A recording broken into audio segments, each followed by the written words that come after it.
روزی زنی روستایی که هرگز حرف دلنشینی از شوهرش نشنیده بود بیمار شد.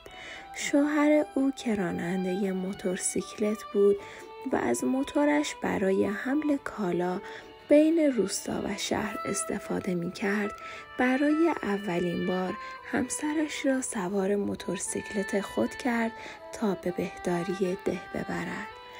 زن با احتیاط سوار موتور شد و از دستپاچگی و خجالت نمی‌دانست دستهایش را کجا بگذارد که ناگهان شوهرش گفت مرا بغل کن. زن پرسید چه کار کنم و وقتی متوجه حرف شوهرش شد ناگهان صورتش سرخ شد.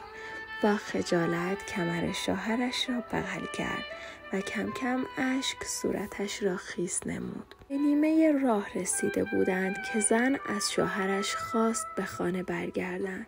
شوهرش با تعجب پرسید چرا؟ تقریباً به درمانگاه رسیده ایم.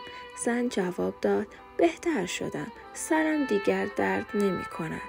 آن مرد همسرش را به خانه رساند ولی هرگز متوجه نشد که گفتن همان جمله ساده مرا بغل کن چقدر احساس خوشبختی را در قلب همسرش به وجود آورد و در همین مسیر کوتاه سردردش برطرف شد.